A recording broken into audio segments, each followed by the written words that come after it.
اسلام کے عظیم جرنیل فاتح بیت المقدس حضرت عمر فاروق رضی اللہ تعالیٰ عنہ کی شہادت کا واقعہ ہے۔ لہذا اس تاریخ کی مناسبت سے یہ مناسب معلوم ہوتا ہے کہ آپ رضی اللہ تعالیٰ عنہ کی حالات زندگی اور آپ کی شہادت پر مستقل روشنی ڈال دی جائے۔ آپ کا نام عمر، آپ کی وصیت خطاب اور فاروق آپ کا لقب ہے۔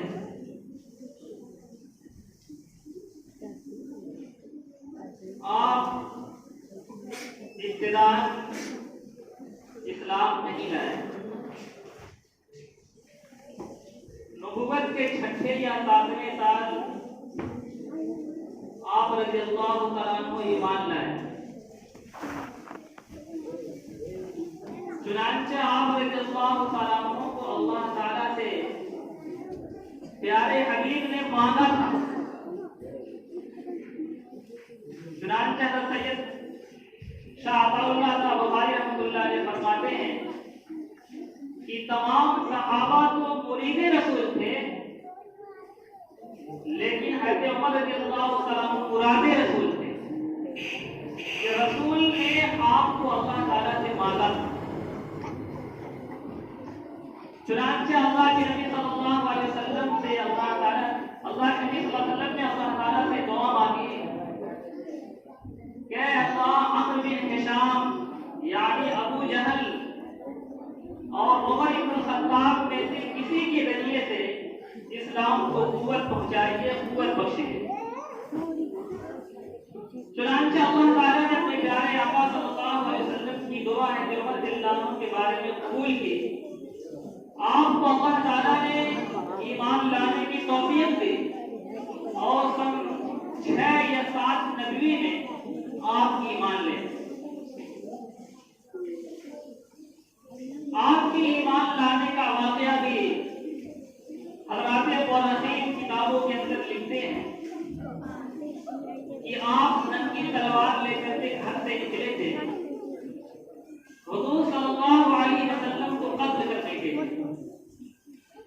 راستے میں بنو زہرہ کے ساتھ سے ملاقات ہوتی ہے، وہ پوچھتے ہیں کہ عمر کہاں کا ارادہ ہے؟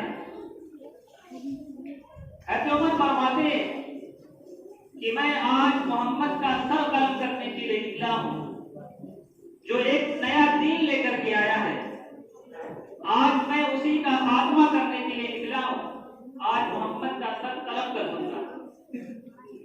تو ان صاحب نے کہا کہ اگر تم ایسا کرو گے تو قریش اور بنو زہرہ کے لوگ تمہیں چھوڑیں گے نہیں۔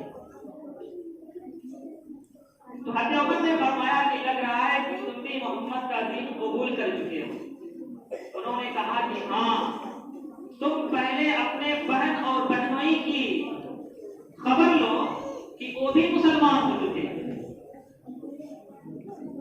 چنانچہ حضرت عمر کے لانوں کا یہ سننا تھا کہ میرے بہن اور بہنوئی خود مسلمان ہو چکے ہیں اور سیدھے کہ حضور کو قتل کرنے کے لیے نکلے تھے، اپنے بہن کے گھر کی طرف چلتے ہیں اور بہن کے دروازے پر پہنچ کر دروازہ کھٹکھٹاتے ہیں۔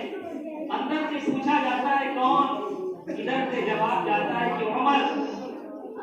اس وقت بہن اور بہنوئی حضرت خباب بن الارت رضی اللہ تعالیٰ عنہ سے قرآن سیکھ رہے تھے۔ جب یہ ہوا کہ حضرت عمر آئے ہوئے ہیں، حضرت خباب رضی اللہ تعالیٰ عنہ فوراً چھپ گئے اور قرآن کا وہ حصہ جس کو یہ لوگ پڑھ رہے تھے، سیکھ رہے تھے، اس کو چھپا لیا۔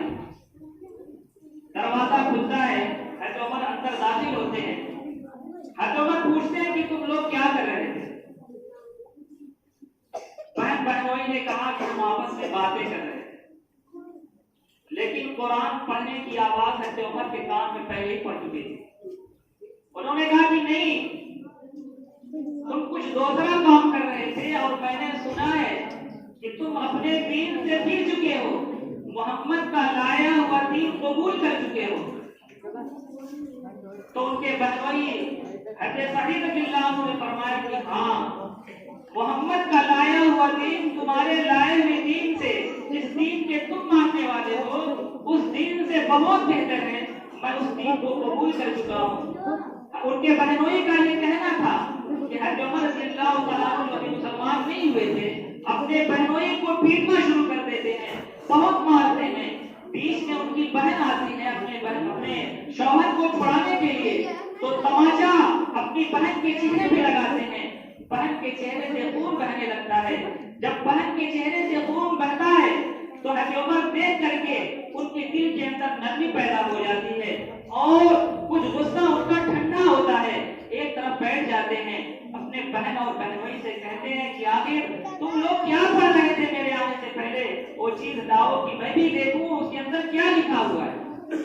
چنانچہ آپ سے کہا گیا کہ ہم وہ مقدس کلام پڑھ رہے تھے جس کو ایک ناپاک آدمی نہیں چھو سکتا، آپ ناپاکی کی حالت میں ہیں، آپ غسل کر کے آئیے، اس کے بعد وہ قرآن کا حصہ آپ کو دیا جائے گا۔ چنانچہ غسل کر کے آتے ہیں، قرآن کا وہ حصہ جس میں سورہ طٰہٰ کی آیات لکھی ہوئی تھی آپ کے حوالے کی جاتی ہیں، آپ وہ قرآن کا حصہ لے کر کے پڑھنا شروع کرتے ہیں، قرآن کی آیات کو پڑھتے جاتے ہیں اور ایمان آپ کے دل میں اترتا جاتا ہے۔ اسی دوران حضرت خباب رضی اللہ عنہ جو چھپے ہوئے تھے وہ باہر نکل کر کے آتے ہیں اور حضرت عمر سے کہتے ہیں کہ اے عمر، کل گزشتہ رات میں نے پیارے آقا صلی اللہ علیہ وسلم کی زبانی تمہارے بارے میں دعا مانگتے سنا کہ اللہ کے نبی نے کل گزشتہ رات دعا مانگی تھی کہ اللہ ابو جہل اور عمر ابن الخطاب میں سے کسی ایک کے ذریعے سے اسلام کو تقویت پہنچا۔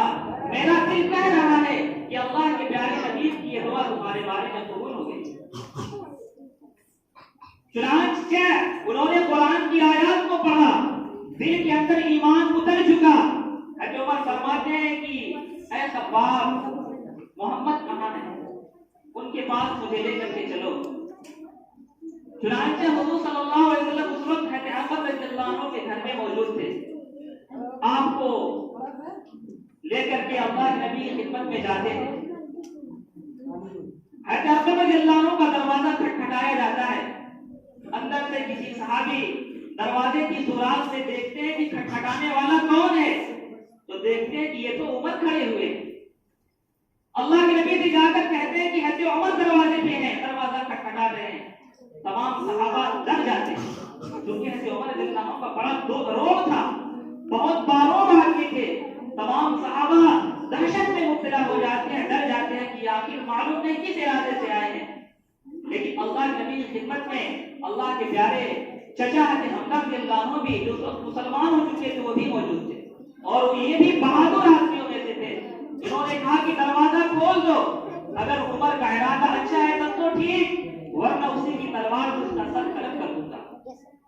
چنانچہ دروازہ کھلتا ہے، حضرت عمر اندر جاتے ہیں، اللہ کے نبی صلی اللہ علیہ وسلم آپ کا دامن پکڑ کر کے جھٹکاتے ہیں اور کہتے ہیں کہ اے عمر، کیا ابھی وقت نہیں آیا کلمہ پڑھنے کا؟ ابھی مسلمان ہونے کا وقت نہیں آیا؟ چنانچہ اسی وقت حضرت عمر رضی اللہ تعالیٰ عنہ اپنی زبان سے کلمہ پڑھتے ہیں، اشہد ان لا الہ الا اللہ واشہد ان محمد عبدہ ورسولہ، مسلمان ہو جاتے ہیں۔ اس کی زبان سے کلمہ جاری ہوتا ہے، ادھر صحابہ میں خوشی کی لہر دوڑ جاتی ہے، آپ کے ایمان لانے کے جواب میں اللہ اکبر کا نعرہ لگاتے ہیں اور پورے مکہ کی گلیوں میں آپ حضرات کے نعرے کی آواز گونج جاتی ہے، تمام لوگوں کے کانوں میں پہنچ جاتا ہے کہ کوئی ایمان لایا ہے، جس کی خوشی میں لوگ نعرہ لگا رہے ہیں۔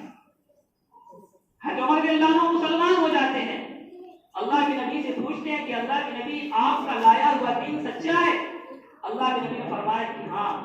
حضرت عمر نے فرمایا کہ اب ہمیں چھپ کر عبادت کرنے کی ضرورت نہیں ہے، اب ہم علی اعلان کھلا خانے کعبہ کے اندر جا کر کے عبادت کریں گے۔ چنانچہ اسی وقت اللہ کے نبی صلی اللہ علیہ وسلم اور صحابہ کو لے کر کے خانے کعبہ میں پہنچتے ہیں۔ ابو جہل بڑے بڑے سردار وہاں موجود ہیں، لیکن کسی کو ہمت نہیں ہوتی کہ کچھ کر دے، اس لیے کہ اسلام کا ایک عظیم جنگ ہے، اسلام لا رہا ہے، جس کی وجہ سے اللہ تعالیٰ نے اسلام کو اور مسلمانوں کو تقویت پہنچائی۔ بہرحال ان کا یہ مختصر سا واقعہ ہے کہ حضرت حضرت عمر رضی اللہ عنہ مسلمان ہوتے ہیں، وہ صحابہ جو اب تک چھپ چھپ کر کے عبادت کیا کرتے تھے، ان کے اسلام لانے کی وجہ سے صحابہ کے اندر وہ جوش اور جذبہ پیدا ہوا، وہ ہمت پیدا ہوئی کہ اب خانہ کعبہ کے اندر جا کر کے اللہ کی عبادت کر رہے ہیں۔ حضرت عمر رضی اللہ تعالیٰ عنہ کے بارے میں بہت سارے فضائل ہیں جو اللہ کے نبی کی زبانوں سے نکلے ہوئے ہیں، لیکن وقت کی قلت ہم تفصیل میں نہیں جا سکتے۔ اللہ کے نبی نے ایک مرتبہ فرمایا کہ حضرت عمر اتنے باروب ہیں، اللہ نے ان کو اتنا روک دیا ہے کہ انسان تو انسان ڈرتے ہی ہیں، شیطان بھی حضرت عمر کے سے ڈرتا ہے کہ حضرت عمر جس راستے سے گزر جاتے ہیں، شیطان وہ راستہ بدل کر کے دوسرے راستے سے چلا جاتا ہے۔ اللہ نے ان کو اتنا باروب بنایا تھا۔ ایک موقع پہ اللہ کے نبی نے ارشاد فرمایا تھا کہ لو کان بعدی نبی لکان عمر، کہ اگر میرے بعد کوئی نبی ہوتا تو عمر ہوتے۔ اللہ کے نبی نے فرمایا کہ اگر میرے بعد اللہ تعالیٰ کسی کو نبی بناتا اور نبوت کا دروازہ بند نہ ہوتا تو حضرت عمر کے اندر وہ صلاحیت موجود ہے کہ اللہ تعالیٰ ان کو نبی بناتے، لیکن چونکہ پیارے آقا صلی اللہ علیہ وسلم پر نبوت کا دروازہ بند ہو چکا، اس لیے آپ کو نبی نہیں بنایا گیا۔ اور بہت سارے فضائل ہیں۔ بہرحال حضرت عمر رضی اللہ عنہ کی زندگی ایسے ہی گزرتی گئی، آپ نے تمام غزوات کے اندر شرکت کی، اسلام اور مسلمانوں کو اس کے ذریعے سے ایک حوصلہ ملا، ایک طاقت ملی، اسلام کے ماننے والوں میں مسلمانوں کی تعداد میں دن بدن اضافہ ہوتا رہا۔ بہرحال ایک وقت آیا کہ حضرت ابوبکر صدیق رضی اللہ عنہ کی وفات کے بعد آپ کو خلیفہ بنایا گیا۔ سن 13 ہجری میں آپ کو خلیفہ بنایا گیا۔ آپ کی خلافت کا زمانہ بھی بہت مشہور ہے۔ آپ کے مدتی خلافت میں جو تقریباً 10 سال بنتا ہے، اسلامی حکومت میں اسلامی سلطنت میں دن بدن ترقی ہوتی گئی اور اسلامی سلطنت دن بدن وسیع ہوتی گئی۔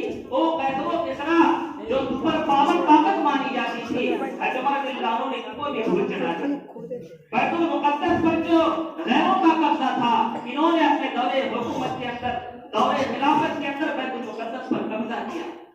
اور حضرت عمر رضی اللہ عنہ کا انصاف عدل تو بہت مشہور ہے، حضرت عمر رضی اللہ عنہ کا عدل و انصاف بہت مشہور ہے۔ کوئی طاقتور کسی پر ظلم نہیں کر سکتا تھا، ان سے فوراً بدلہ لیا جاتا تھا۔ ان کا عدل و انصاف بہت مشہور ہے۔ بہرحال حضرت عمر رضی اللہ عنہ کی مدت خلافت 10 سال اور اتنی عظیم الشان خلافت کہ تقریباً 22 لاکھ مربع میل پر آپ نے حکومت کی۔ اور ایک غیر مسلم مصنف نے کہا تھا کہ عمر نے 10 سال میں اپنی اسلامی حکومت کو اتنا وسیع کر دیا، اگر 10 سال اور حکومت کا موقع مل جاتا تو دنیا سے کفر و شرک کا نام مٹا دیتا۔ ایک غیر مسلم مصنف نے کہا ہے کہ 10 سال دور خلافت اور عمر کو مل جاتا تو دنیا سے کفر و شرک کا خاتمہ کر دیتا، کفر و شرک کا نام مٹا دیتا، لیکن مقدر نہیں تھا۔ بہرحال اسی خلیفہ ثانی کو ایک محرم الحرام سن 24 ہجری کو عین نماز کی حالت میں مسجد کے اندر ایک مجوسی غلام فیروز نامی، ابو لولو فیروز نامی غلام نے آپ کو شہید کر دیا۔ یہ فیروز جو حضرت مغیرہ بن شعبہ کا غلام تھا، اس نے ایک مرتبہ حضرت عمر رضی اللہ عنہ سے شکایت کی۔ حضرت مغیرہ بن شعبہ رضی اللہ عنہ نے اس کو آزاد کر دیا تھا کہ جاؤ کماؤ، روزانہ مجھے 2 درہم دے دینا۔ چنانچہ خلیفہ وقت حضرت عمر رضی اللہ عنہ سے شکایت کی کہ یہ 2 درہم میرے آقا نے جو میرے ذمہ لگایا ہے یہ بہت بھاری ہے، اس میں کچھ کمی کر دی جائے۔ حضرت عمر رضی اللہ عنہ نے پوچھا کہ کتنا ہے، کیا کرتے ہو؟ اور اس نے بتایا کہ میرا فلاں کام ہے، میں بڑھئی کا کام کرتا ہوں یا لوہاری کا کام کرتا ہوں۔ بہت مشہور آدمی تھا لوہاری اور بڑھئی گیری کے اندر۔ حضرت عمر رضی اللہ عنہ نے فرمایا کہ تمہارے فن کے اعتبار سے یہ 2 درہم بہت زیادہ نہیں ہے۔ یہی چیز اس کو خراب لگ گئی، یہی چیز اس کو خراب لگ گئی اور اس نے فیصلہ کیا کہ میں عمر سے بدلہ لوں گا۔ چنانچہ آئندہ دن فجر کی نماز میں جب حضرت عمر رضی اللہ عنہ فجر کی امامت فرما رہے تھے، یہ مجوسی غلام زہر آلود خنجر لے کر کے چھپا ہوا تھا، اور جب نماز کے لیے کھڑے ہوئے، نماز شروع کی تو اس خنجر سے نکل کر کے حضرت عمر رضی اللہ عنہ پر کئی وار کیا۔ 3 یا 6 مورخین لکھتے ہیں کہ وار کیا، اور ایک وار ناف کے نیچے لگا جو بہت جو ہے کہ کاری ضرب تھا، اور یہ واقعہ جو زخمی کرنے کا واقعہ ہے 26 یا 27 ذی الحجہ 27 ہجری کو ہوا، کسی بیماری کی حالت میں بہرحال ایک محرم الحرام 24 ہجری کو آپ کی شہادت پیش آئی، آپ انتقال کر گئے۔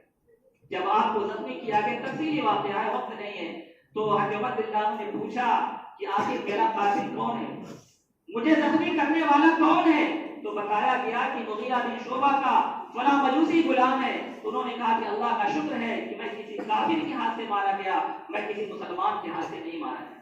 تو بہرحال یہ دردناک واقعہ یکم محرم الحرام 24 ہجری کو پیش آیا، جو خلیفہ ثانی کی شہادت کے سلسلے سے ہے، لہذا مناسب معلوم ہوا کہ تھوڑا سا بیان کر دیا جائے، وقت کی قلت مختصر بیان کیا گیا۔ آپ حضرات ایسے موقع پہ ان کی سیرتوں کو پڑھیں، ان کی سیرتوں کو اپنی زندگیوں کے اندر لانے کی کوشش کریں کہ وقت کا خلیفہ ہے لیکن پیوند لگا کپڑا پہن رہا ہے، وقت کا خلیفہ ہے کہہ رہا ہے کہ اگر میرے خلافت کے اندر ایک کتا بھی بھوکا مر جائے گا تو قیامت کے دن مجھ سے پوچھا جائے گا کہ تمہاری خلافت میں ایک کتا بھوکا مر گیا۔